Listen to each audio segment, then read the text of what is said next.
अस्सलाम वालेकुम स्टूडेंट्स, मैं हूं मुस्तजाब हैदर, आपका फ़िज़िक्स टीचर। हम लोग पढ़ रहे हैं चैप्टर नंबर 10 और आज से चैप्टर नंबर 10 के सेकंड हाफ़ का बाकायदा आगाज़ हो रहा है, क्योंकि इसके अंदर हम लोगों ने इस सेकंड हाफ़ में हमने सिर्फ फ़ाइबर ऑप्टिक्स के बारे में पढ़ना है। और आज का लेक्चर जो है वो तो बिल्कुल बेसिक लेक्चर है, जिसमें हमने फ़ाइबर ऑप्टिक्स के इंट्रोडक्शन जो है उसको डिस्कस करना है। तो चलें लाइट बोर्ड की तरफ चलते हैं और लेक्चर का आगाज़ करते हैं। तो स्टूडेंट्स, हम लोग पढ़ने जा रहे हैं इंट्रोडक्शन टू ऑप्टिकल फाइबर्स या introduction to fibre optics. Students, क्या है कि हम लोग जानते हैं कि कम्युनिकेशन के लिए, मॉडर्न कम्युनिकेशन के लिए हम लोग डिफरेंट मींस यूज़ करते हैं जिससे हम डाटा एक जगह से दूसरी जगह भिजवा सकते हैं। अगर हम अर्ली टाइम्स की बात करें तो उसमें हमें पता है कि डाटा की कम्युनिकेशन एक जगह से दूसरी जगह भिजवाना, डाटा की तरसील जो है वो कोई आसान काम नहीं था।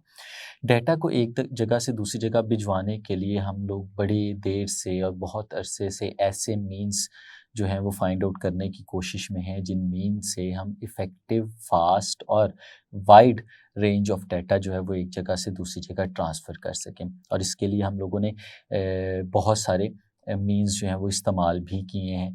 जैसे अर्ली टाइम्स में हम लोगों ने लेटर्स, जो ख़त थे उनको लिखने का तरीका बनाया कि अपने मैसेज को एक कागज़ के ऊपर लिख दिया जाए और फिर वो कागज़ जो है उसको एक जगह से दूसरी जगह भिजवा दिया जाए, और उस तरह से डाटा जो था वो एक जगह से दूसरी जगह फ़िज़िकली भेजा जाता था। इसी तरह हम लोगों ने कॉपर की वायर्स जो थी उन्हें इस्तेमाल किया। टेलीफ़ोन जो है उसकी एक प्राइम एग्ज़ाम्पल थी कि किस तरह से हम अपने वॉइस जो थी उसको एक जगह से दूसरी जगह भिजवाते थे।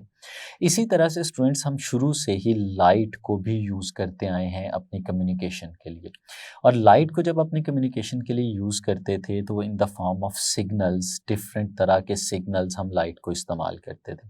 फॉर एग्ज़ाम्पल, अगर हम अर्ली टाइम्स की बात करें तो दिन के वक्त अगर हमने कोई मैसेज एक जगह से दूसरी जगह भेजना होता था तो हम लोग लाइट के रिफ्लेक्शन को यूज़ करते थे, सन लाइट को यूज़ करते थे। हम ऐसे कह सकते हैं कि अर्ली टाइम में एक मीन्स जो था हमारे पास वो क्या था, रिफ्लेक्टेड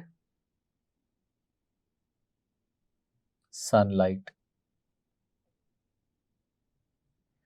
जो रिफ्लेक्टेड सनलाइट होती थी स्टूडेंट्स, हम इससे अपना मैसेज एक जगह से दूसरी जगह भिजवा सकते थे। किस तरह से कि अगर हमारे पास कोई मिरर है या कोई रिफ्लेक्टिंग सरफेस हमारे पास मौजूद है और सन से आने वाली लाइट को हम उस रिफ्लेक्टिंग सरफेस की मदद से किसी ख़ास डायरेक्शन में डायरेक्ट कर देते थे, और उस डायरेक्शन में हमें पहले से ही बताया गया होता था कि अगर सनलाइट यहाँ पे पहुँचती है तो इसका मतलब क्या होता है। इसी तरह रात के वक़्त जो हम कम्युनिकेशन के लिए यूज़ करते थे वो लैंटर्न्स थी, लालटेन जिसे हम कहते हैं। ये डे टाइम में हम लोग इसे यूज़ करते थे।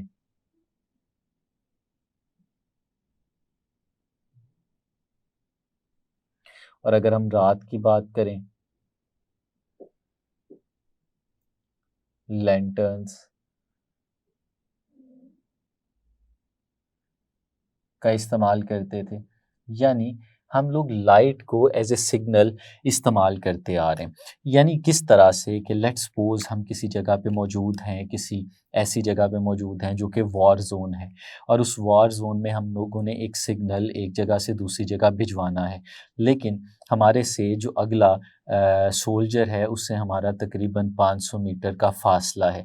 अब 500 मीटर के फ़ासले पे आप आवाज़ तो नहीं दे सकते थे, ये अर्ली टाइम्स की बात हो रही है, क्योंकि अगर उससे कुछ फ़ासले पे हमारा दुश्मन, हमारी एनिमी भी मौजूद हो तो जो मैसेज आवाज़ की शक्ल में हम भेजेंगे वो भी उस तक पहुँच जाएगा। तो स्टूडेंट्स, फिर इसमें क्या करते थे? इसमें ये किया कि हम लोगों ने लेट्स सपोज़ एक कोड डेवलप कर लिया, और वो कोड क्या था कि अगर आपको लैंटर्न जो है, जो लालटेन है, इसकी जो रोशनी है वो 3 दफ़ा नज़र आएगी, तो इसका मतलब है कि आपने रिट्रीट करना है, आपने वापस आ जाना है अपने पिछले मोर्चों के अंदर। तो हम अगर एक लालटेन लें और उसके आगे एक कपड़ा डाल दें कि रोशनी उसके आगे ना जा सके, और फिर उस कपड़े को 3 दफ़ा लिफ्ट करें स्पेसिफ़िक इंटरवल के बाद, और वहाँ पे बैठे हुए हमारे सोल्जर्स तक जब ये मैसेज पहुँचे तो उन्हें पहले से इसका इल्म हो और वो वहाँ से फिर वापस आ जाएँ। तो स्टूडेंट्स, ये मैंने एक एग्ज़ाम्पल दी है कि इस तरह से हम लोग लैंटर्न्स को यूज़ करके, अपनी लाइट को यूज़ करते हुए मैसेज जो है वो एक जगह से दूसरी जगह भिजवा रहे हैं। लेकिन ये मैसेज कैसे जा रहा है? ये मैसेज कोडेड फॉर्म में जा रहा है। यानी आप जिसने ये कोड डेवलप किया है, आपने अपने जो सोल्जर्स के लिए कोड डेवलप किया, आप तो इसको इसके मैसेज को डिकोड कर सकते हैं, लेकिन जो आपकी एनिमी है उसको इस मैसेज का बिल्कुल भी नहीं पता होता। इसी तरह जो हमारी शिप्स हैं और शिप्स के अंदर जो कैप्टन्स हैं, सेलर्स हैं, वो भी लाइट जो है उसको सिग्नल के तौर पे यूज़ करते हैं, जिसमें पावरफुल ब्लिंकर्स होते हैं और उन ब्लिंकर से जो तेज़ लाइट है वो भेजी जाती है और फिर उस लाइट को जो है वो दूसरे आपके जो एलाइज़ हैं वो देखते हैं और जो लाइट में आपने कोडेड मैसेज भेजा होता है उस कोडेड मैसेज को डिकोड करते हैं, क्योंकि वो आपको पता होता है वो क्या। तो स्टूडेंट्स, बताने का मकसद क्या है कि जो लाइट है इसको हम कम्युनिकेशन के लिए बड़े अरसे से यूज़ कर रहे हैं, लेकिन जो लाइट हम यूज़ करते हैं वो फ्लैशेस की फॉर्म में है और जिसमें हमारे ब्लिंकर्स जा रहे हैं, लाइट जो है वो ऑन ऑफ हो रही है और हम उस मैसेज को इस तरह से एक जगह से दूसरी जगह पहुंचा रहे होते हैं। लेकिन जब ये मैसेज एक जगह से दूसरी जगह जा रहा होता है तो इसको सिर्फ वही रिसीव कर सकते हैं जिनको उसका मीनिंग पता होगा, जिसको उस मैसेज का मतलब पता होगा। सब इसको डिकोड नहीं कर सकते और ये बड़ा इफ़ेक्टिव मीन्स था जब रेडियो साइलेंस होती थी। हमारे वार ज़ोन्स के अंदर अक्सर ऐसा होता है कि जब हमें शक हो कि हमारी जो एनिमी है उसने हमारी जो रेडियो ट्रांसमिशन है उसको इंटरसेक्ट कर लेना है, हमारी रेडियो से होने वाली जितनी भी कम्युनिकेशन है वो उसे सुन सकते हैं, देख सकते हैं, तो फिर हम एक मेथड डिवाइस कर सकते हैं कि जिसमें हमने रेडियो को तो साइलेंस कर दिया, यानी हमने रेडियो पे जो हमारी कम्युनिकेशन है उसको बिल्कुल रोक दिया, रेडियो पे कोई कम्युनिकेशन नहीं होगी। और फिर कम्युनिकेशन कैसे हो सकती है? बिल्कुल इसी तरह से लाइट के कोडेड मैसेजेस की फॉर्म में हम कम्युनिकेशन कर सकते हैं। तो ये तो था स्टूडेंट्स अर्ली एजेस के अंदर। लेकिन अगर हम लोग थोड़ा-सा हिस्ट्री को इन डेप्थ देखें तो जब अलेक्जेंडर ग्राहम बेल की बात होती है तो उनका नाम ज़हन में आते ही फ़ौरन हमारे ज़हन में टेलीफ़ोन आ जाता है कि उन्होंने टेलीफ़ोन जो था हमारे लिए डिज़ाइन किया था। लेकिन उनकी एक रिलेटिवली अननोन इन्वेंशन और भी है कि उन्होंने सबसे पहले फ़ोटोफ़ोन जो था वो भी डेवलप किया था। फ़ोटोफ़ोन स्टूडेंट्स, हमें इसका भी पता होना चाहिए।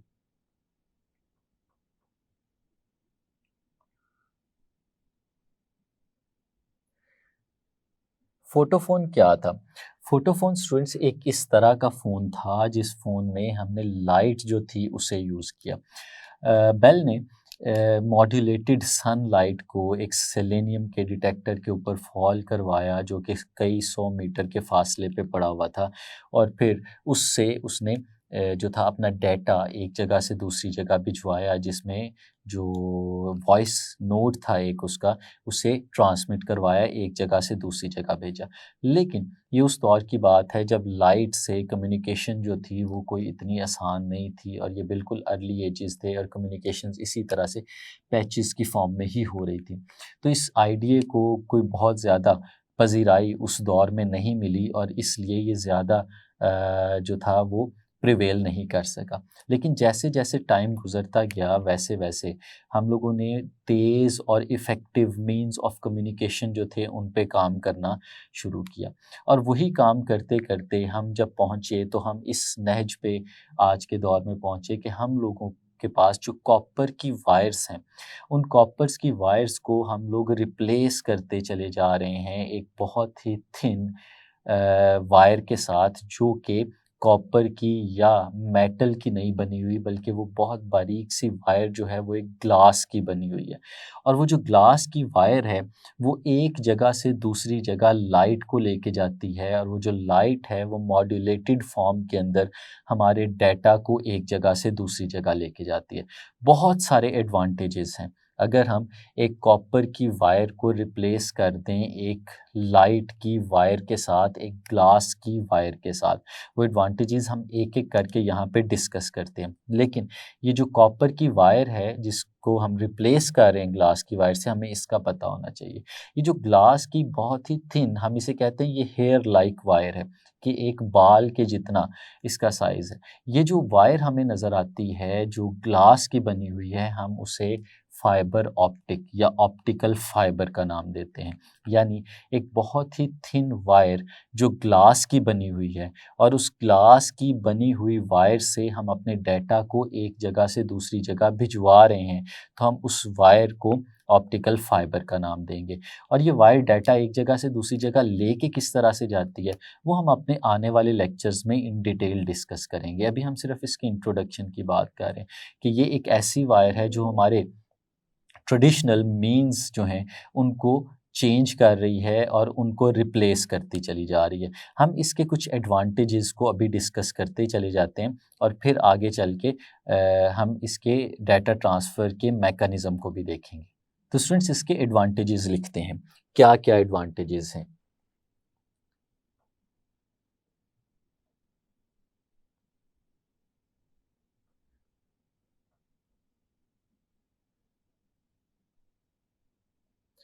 सबसे पहला स्टूडेंट्स और बेसिक जो एडवांटेज है, वो स्टूडेंट्स हमारे पास है लार्ज बैंडविड्थ।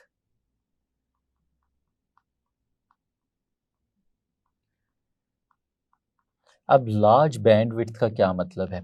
इसका मतलब ये है स्टूडेंट्स कि ये एक नॉर्मल जो कॉपर की वायर है या कोई नॉर्मल और वायर है जो हमारे पास मेटल की बनी होती हैं, जिसमें हम इलेक्ट्रिकल सिग्नल्स को यूज़ करते हुए डाटा को एक जगह से दूसरी जगह भेजते हैं, उसके कंपैरेटिवली ये बहुत ज़्यादा डाटा एक जगह से दूसरी जगह पहुंचा सकती है, भिजवा सकती है। यानी इसमें एट ए टाइम डाटा एक जगह से दूसरी जगह ट्रांसफ़र करने की जो कैपेबिलिटी है वो बहुत ज़्यादा है। अगर आप लोग कुछ एक दिहाई पीछे चलें, तो वहाँ पे जब हमारे पास हम अपने घरों में देखते हैं तो मेजॉरिटी ऑफ कम्युनिकेशन का जो मैकेनिज़्म था वो टेलीफ़ोन्स थे। तो उन टेलीफ़ोन्स के अंदर हमारे पास जो डाटा की कम्युनिकेशन होती थी वो उतनी इफ़ेक्टिव नहीं होती थी जितनी आजकल के दौर में है। उसकी वजह भी बेसिकली यही है कि अब हमारे पास लार्जर बैंडविड्थ मौजूद है। यानी एक टाइम पे जो डाटा एक जगह से दूसरी जगह भेजा जा सकता है वो बहुत ज़्यादा है as compare to earlier times. इसी तरह से स्टूडेंट्स, इसकी एक और जो इसका एडवांटेज है बहुत बड़ा, वो है स्टूडेंट्स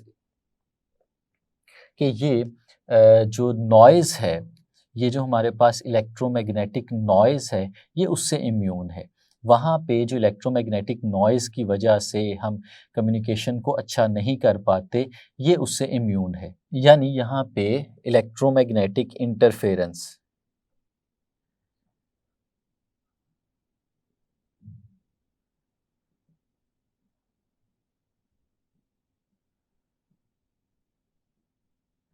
जो इलेक्ट्रोमैग्नेटिक इंटरफेरेंस है वो यहाँ पे नहीं होती। स्टूडेंट्स, इसकी मैं एक एग्जांपल आपको देता हूँ कि अगर हम किसी ऐसी जगह पे मौजूद हैं जिस जगह पे बहुत ज़्यादा इलेक्ट्रिक करंट जो है वो मूव कर रहा है, या वहाँ पे इलेक्ट्रिकल नॉइज़ जो है वो बहुत ज़्यादा मौजूद है, तो उसकी वजह से क्या होता है कि जो हमारी इलेक्ट्रोमैग्नेटिक कम्युनिकेशन है वो बहुत ज़्यादा हिंडर कर जाती है। फॉर एग्ज़ाम्पल, इसकी एक प्राइम एग्ज़ाम्पल मैं आपको देता हूँ कि अगर हम लोग किसी जगह पे मौजूद हों और वहाँ पे कोई इस तरह की वीआईपी मूवमेंट हो रही हो कि हमारे कुछ ऐसे हाई सिक्योरिटी लोगों ने वहाँ से गुज़रना हो कि जिनकी सेफ्टी को सामने रखते हुए वो जहाँ-जहाँ से जा रहे हैं, वहाँ-वहाँ मोबाइल सिग्नल्स को जैम कर दिया जाए। तो आपने देखा होगा कि जो गाड़ियाँ होती हैं, जैसे हमारे प्रेसिडेंट या प्राइम मिनिस्टर जब ट्रैवल करते हुए जाते हैं, तो उनके जो कारवान होते हैं, जो उनके काफ़िले होते हैं, उनके आगे एक गाड़ी मूव कर रही होती है, जिस गाड़ी के ऊपर सिग्नल जैमर्स लगे होते हैं। वो सिग्नल जैमर्स बेसिकली क्या काम कर रहे होते हैं कि इतनी ज़्यादा इलेक्ट्रोमैग्नेटिक रेडिएशंस जनरेट कर रहे होते हैं कि वहाँ पे इलेक्ट्रिकल नॉइज़ इतनी ज़्यादा हो जाती है कि हमारे लिए कम्युनिकेट करना पॉसिबल नहीं रहता, और हमारा वो जो रीजन है, उस रीजन के अंदर इलेक्ट्रोमैग्नेटिक इंटरफेरेंस की वजह से जो कम्युनिकेशन है वो पॉसिबल नहीं रहती। इसी तरह से अगर आप ये भी देखें कि आप किसी ऐसे कमरे में, किसी ऐसे रूम में मौजूद हैं जिसकी दीवारों के अंदर बहुत ज़्यादा वायर्स जो हैं वो एक जगह से दूसरी जगह करंट को लेके जा रही हैं। जैसे कि हमारे पास एक सेंट्रल रूम है जहाँ से हमारे पूरी एक बहुत बड़ी बिल्डिंग जो है उसको इलेक्ट्रिसिटी जो है वो सप्लाई होती है, तो उस जगह पे बहुत सारी वायर्स में से एक साथ करंट फ्लो कर रहा होगा और उसके गिर्द जो है बड़ी स्ट्रॉन्ग मैग्नेटिक फील्ड बनी होगी। और उस जगह पे अगर आप अपने मोबाइल फ़ोन को यूज़ करने की कोशिश करेंगे तो आप उसको अच्छी तरह से यूज़ नहीं कर पाएंगे, आपके सिग्नल्स के अंदर बहुत ज़्यादा डिस्टॉर्शन होगी। और ये किस वजह से होती है? ये स्टूडेंट्स बेसिकली होती है इलेक्ट्रोमैग्नेटिक इंटरफेरेंस की वजह से।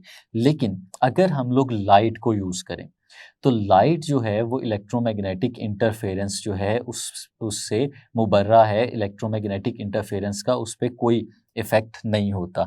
तो इसका मतलब ये हुआ कि ये इसका एक एडवांटेज है कि जितनी मर्ज़ी इलेक्ट्रोमैग्नेटिक इंटरफेरेंस हो, लाइट पे उसका कोई फ़र्क नहीं होने वाला और हमारा जो डाटा है वो एक जगह से दूसरी जगह बहुत आसानी से पहुंच जाता है। इसी तरह स्टूडेंट्स इसका इसका जो एडवांटेज है वो इसके मेडिकल यूजेस हैं।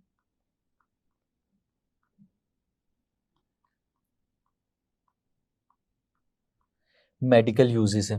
स्टूडेंट्स अगर हम मेडिकल यूजेस की बात करें तो बहुत सारी जगहों पे इस वक्त हम लोग ऑप्टिकल फाइबर्स को यूज़ कर रहे हैं कि जैसे हम लोगों ने एंडोस्कोपी करनी है। आप जो किसी पेशेंट की बॉडी के अंदर अगर आप कुछ देखना चाहते हैं तो हमें पता है स्टूडेंट्स कि हमारी बॉडी के अंदर क्योंकि ओपनिंग्स नहीं है तो लाइट जो है वो हमारी बॉडी के अंदर नहीं जा सकती। तो अगर हम कोई ट्यूब और कोई ऐसी चीज़ जिसको हम अपने स्टमक के अंदर भेज के स्टमक को विजुअली ऑब्ज़र्व करना चाहें, तो हम लोग उस वक़्त तक ऑब्ज़र्व नहीं कर सकते जब तक वहाँ पे लाइट मौजूद ना हो। तो स्टूडेंट्स अगर बहुत ही बारीक सी एक वायर ली जाए जिसके आगे कैमरा लगा हो और कैमरे के ऊपर एक लाइट भी मौजूद हो, तो उस वायर को हम लोग भिजवा सकते हैं through the opening of your mouth to the stomach और वहाँ पे वो लाइट भी जलेगी और कैमरा उसकी रिकॉर्डिंग भी करेगा। और स्टूडेंट्स ये चीज़ जो है ये अपैरेंटली बड़ी अजीब लगती है क्योंकि लाइट तो हमेशा स्ट्रेट लाइन में ट्रैवल करती है। तो अगर किसी पाइप के थ्रू आप लाइट भेजेंगे तो वो लाइट किस तरह से अंदर तक जा सकती है? तो ये भी एक इंटरेस्टिंग क्वेश्चन है और इसका आंसर भी हम लोग प्रिंसिपल्स जब ऑप्टिकल फाइबर के डिस्कस कर रहे होंगे तो वहाँ पे हम इसको डिस्कस करेंगे कि अगर आप एक ऑप्टिकल फाइबर की बात करें तो उसमें अगर बेंड्स भी आ जाएँ तो फिर भी लाइट एक जगह से दूसरी जगह चली जाती है, ट्रांसफ़र हो जाती है। अब स्टूडेंट्स इसी तरह से एक फ़िगर भी आपकी बुक में बनी हुई है। अगर आप इस फ़िगर को देखें तो इसमें दिखाया गया है कि अगर एक आई सर्जरी हो और आपने उसके लिए एक स्कैल्पल यूज़ करना है तो उस पे भी आप ऑप्टिकल फाइबर को यूज़ करते हुए लाइट भी डाल सकते हैं और अपनी सर्जरी को आसान भी कर सकते हैं और उसकी विजुअल अपीयरेंस जो है वो भी एक स्क्रीन के ऊपर देख सकते हैं। तो स्टूडेंट्स ये इसके मेडिकल फील्ड के अंदर बहुत सारे यूजेस हैं। इसी तरह से इसका एक और एडवांटेज भी है और वो एडवांटेज है उन जगहों तक रसाई हासिल करना जिन जगहों पे नॉर्मली हम लोग नहीं जा सकते। फॉर एग्ज़ाम्पल अगर कोई बिल्डिंग कोलैप्स कर जाती है और बिल्डिंग कोलैप्स करने का मतलब ये है कि देयर इज़ पॉसिबिलिटी कि उसके अंदर कोई ह्यूमन लाइफ या कोई और लाइफ मौजूद हो जिसको आपने वहाँ से रेस्क्यू करना है और वहाँ पे जाना हमारे लिए शुरू में बहुत ज़्यादा मुश्किल हो जाता है। जैसे कि हमारी अपनी पाकिस्तान की हिस्ट्री में भी एग्ज़ाम्पल्स हैं कि जहाँ पे इस तरह के मामलात हुए कि अर्थक्वेक्स की वजह से बहुत सारी बिल्डिंग्स जो थी वो कोलैप्स कर गई और फिर बिल्डिंग के अंदर अगर हमने किसी चीज़ को ऑब्ज़र्व करना है तो वो छोटे-छोटे होल्स हैं, छोटे-छोटे सुराख हैं, जहाँ से इंसान तो नहीं जा सकता लेकिन अब अंदर चीज़ें मौजूद हों उनको ऑब्ज़र्व करने के लिए फिर हम लोगों ने वहाँ पे ऑप्टिकल फ़ाइबर्स को यूज़ किया क्योंकि ऑप्टिकल फ़ाइबर एक ऐसी केबल है जो बेंड भी हो जाती है और फिर भी लाइट को एक जगह से दूसरी जगह लेके जा सकती है और फिर वहाँ से कैमरे साथ अटैच करके हम उसको विजुअली देख भी सकते हैं। तो इस तरह से उन प्लेसेस में जहाँ पे वैसे नॉर्मली हमारे लिए जाना बहुत मुश्किल है, उन जगहों पे भी ऑप्टिकल फाइबर को यूज़ करते हुए हम लोग जा सकते हैं यानी उन्हें देख सकते हैं उन जगहों को।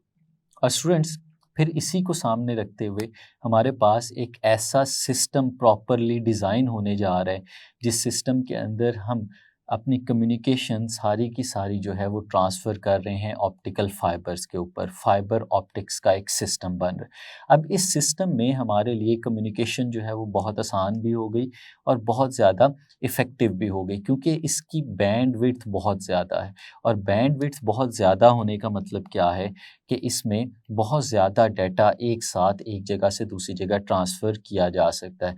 हज़ारों कॉल्स एक साथ एक जगह से दूसरी जगह जा सकती हैं। जो हमारे टीवी चैनल्स हैं, बहुत सारे टीवी चैनल्स जो हैं उनको एक साथ एक जगह से दूसरी जगह उनके डाटा को भिजवाया जा सकता है, जो पहले बहुत ज़्यादा एक्सपेंसिव भी था और बहुत ज़्यादा मुश्किल भी था। अब उसे आसानी से जो है वो ट्रांसफ़र भी किया जा सकता है और मैनेज भी किया जा सकता है। और इसका अंदाज़ा एक छोटी सी एग्ज़ाम्पल से लिया जा सकता है कि हमारे पास अगर एक ऑप्टिकल फ़ाइबर की बात करें कि एक बारीक सा ऑप्टिकल फ़ाइबर है, यानी ग्लास का पाइप है और उसके ऊपर उसकी प्रोटेक्टिव कोटिंग भी है, और दोनों की मिला के अगर थिकनेस जो है वो 6 मिलीमीटर है, तो ये जितना डाटा ट्रांसफ़र करता है ये उतना एग्ज़ैक्टली उतना है जितना 7.62 सेंटीमीटर साइज़ का एक कॉपर जो है वो ट्रांसफ़र कर रहा होगा। तो स्टूडेंट्स ये डिफ़रेंस देखें, 6 मिलीमीटर और 7.62 सेंटीमीटर, यानी इतना थिन अगर हमारे पास ऑप्टिकल फ़ाइबर मौजूद हो तो वो इतना डाटा ट्रांसफ़र कर सकता है जितना डाटा ट्रांसफ़र करने के लिए अगर हम कॉपर की वायर को यूज़ करें तो वो 7.62 सेंटीमीटर थिकनेस की वायर होनी चाहिए।